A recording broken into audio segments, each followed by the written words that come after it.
but I'm also going to share my screen. Let's just see if this works.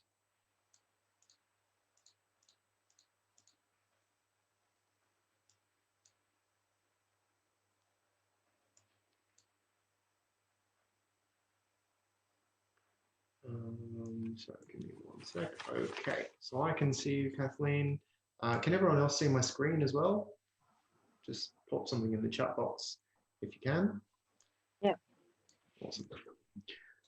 Great. So Kathleen, thanks for volunteering yourself. We're just going to have a bit of an exploration about this situation that you've got in terms of your job and not, now not your job, but also experience some crankiness about it. And so what I'm going to do is I'm going to explore this with you, ask you some questions, and track it on the virtual whiteboard. Is that going to be okay with you? Awesome. So I'm just going to draw a bit of a, here's you. And and so you mentioned being cranky. And so what is it that you're cranky about? Having no say in this scenario. Okay, and what's the scenario? Being released from my job.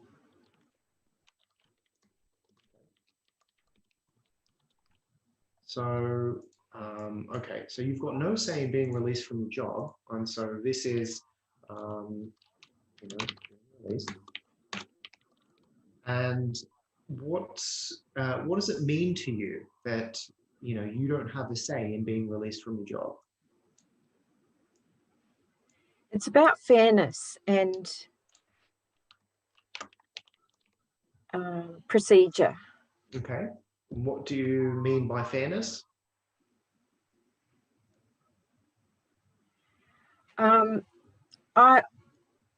I feel I should have been interviewed or consulted or spoken to rather than just dispensed with.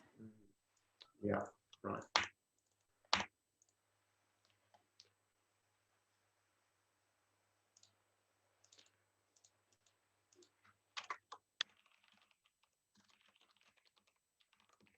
And so what do you believe, Kathleen, about, that they didn't consult you and they dispensed you?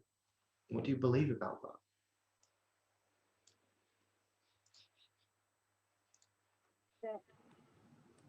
A lot of people, most people in the workplace are nasty and small-minded. Okay.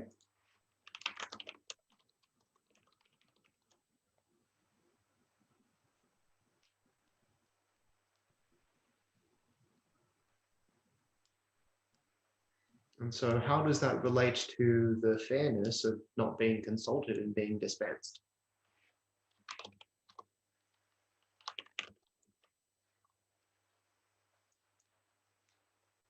Because those people that are that dispensed with me are being less of a person than I would expect from myself. Okay.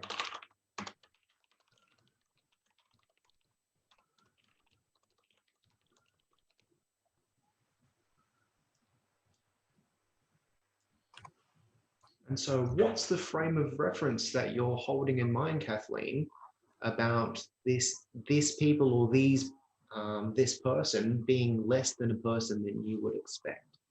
Being nasty, being small-minded. What's the reference point?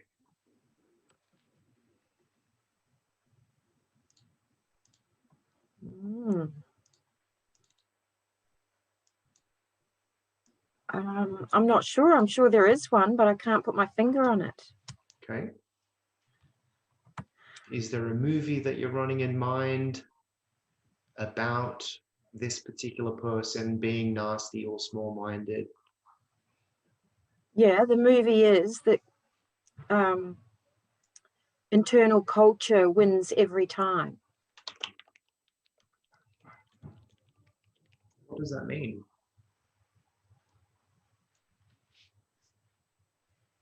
If I was to be able to see this movie like you see it, to understand the internal culture wins every time, what would I see? What would I hear? What would I feel?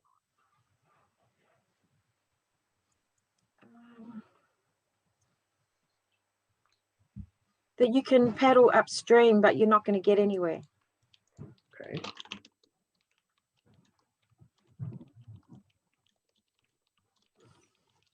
Is that a belief?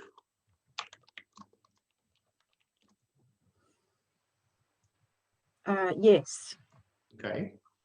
So you believe that you can paddle upstream, but you're not going to get anywhere because of the internal culture. Yeah.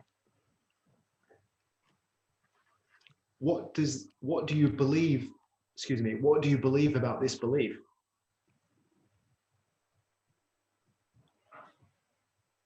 I believe it's almost intractable. What do you mean by that? Because it's been proven to me twice over that you can't.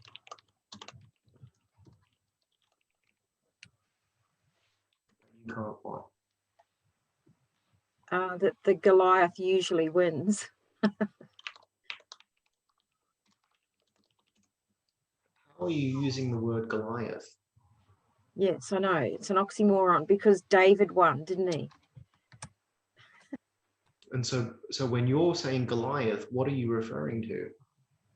That disparity between the two players at loggerhead.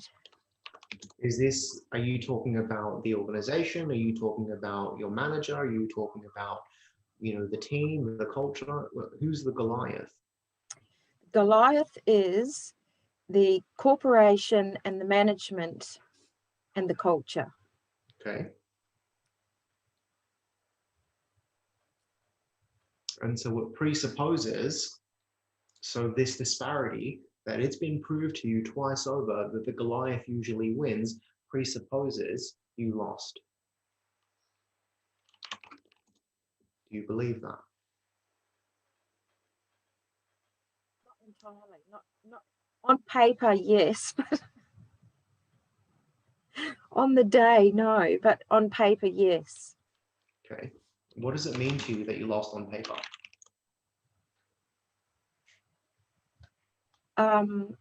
All those nasty labels like unemployed, get a job,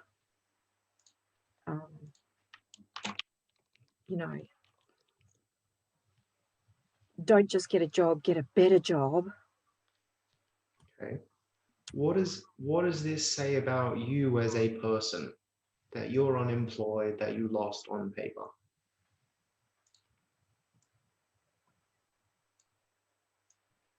What does this say about you as a person?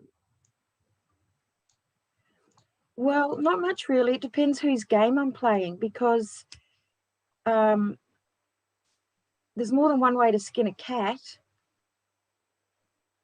And if I can survive without the continuity and the linear processes that it's deemed we must have, then I'm still a survivor. Okay.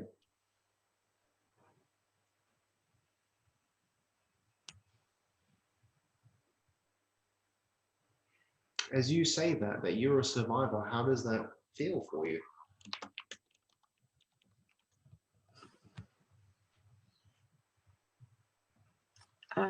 Well, you just have to. There's no point. You can't give up. Are you talking about me or talking about you? About me. Okay. And so how does it feel when you see yourself as a survivor? Yeah, it feels good. Is this how you've been seeing it before? Yes, no doubt. Okay. So where does the crankiness fit in?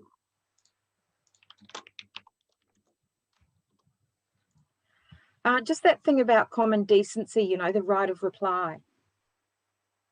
Okay. And so this comes back to this fairness that you should have been consulted rather than being dispensed. Most people are nasty and small-minded. They're being less than a person that you would expect yourself. The internal culture wins every time, and you can paddle upstream, and it's been proved to you twice over that Goliath wins and therefore you lose. Is that how you do crankiness?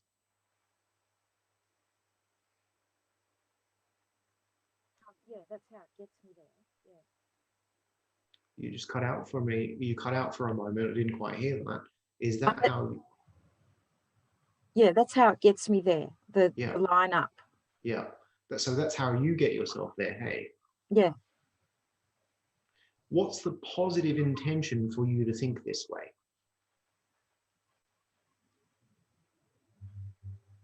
I suppose the positive intention is to say, oh, look at me, look what I've done. I've stepped over this giant obstacle, and I'm a survivor. Yeah. And so it sounds like the positive intention for you to think this way is to see yourself as a survivor. Yes. Now, can you see my screen? Yes. Yeah, great. Yes. So it sounds like, and correct me if I'm wrong, that this is the way in which you create this kind of crankiness for yourself. So in terms of being released from your job, you are saying, I've got no say in being released, and it's not fair. I should have been consulted rather than being dispensed with. And because I was dispensed, most people are nasty, small-minded, and they are being less than a person than I would expect myself. And really, the internal culture wins every time, that you can paddle upstream, but you're not going to get anywhere. And it's been proved to me twice over, Goliath wins and I lost. And so this is the experience that you get because you're going, I want to be a survivor, but you're getting cranky about it. And you're getting angry 5 weeks on. Is it serving you? Do you currently feel like a survivor when you're thinking about this 5 weeks later, being angry about it? Serving me? No, it's filling in a little bit of time, that's all. But it doesn't serve me because I've already overcome that hurdle. I've already moved on, but it's just sort of ruminating. Yeah. And so what's the positive intention of ruminating on this? I suppose it's just going back and checking the details and saying, did that really happen? How could it happen? Why did it happen? Oh, shit, yeah, it's already happened.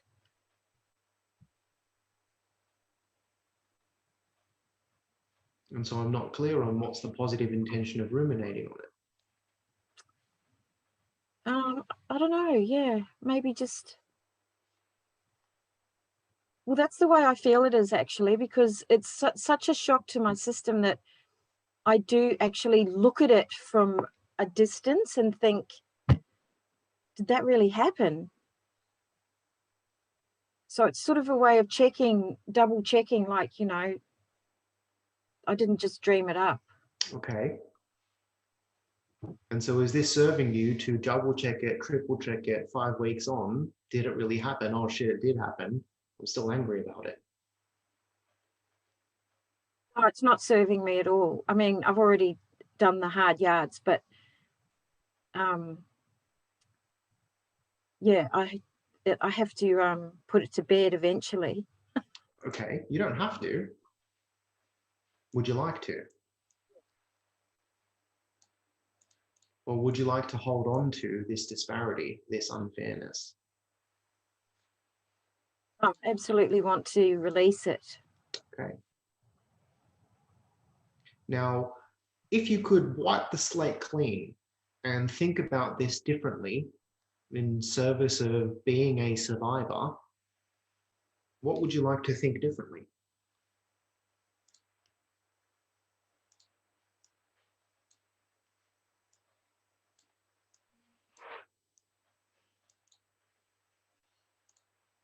I think I've already started to tackle that, in that I'm seeing that being a survivor is actually quite a malleable thing. Okay. Like in malleable, it can change fairly rapidly and be distinct to myself. Okay. So that's a good thing to, a good way to be a survivor, I'm hoping, because it's a Yeah. learning curve. Right. What's a learning curve? Being a survivor, Okay. What's important to you about learning?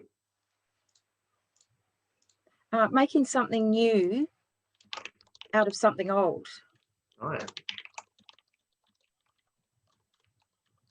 What do you believe about making something new out of something old?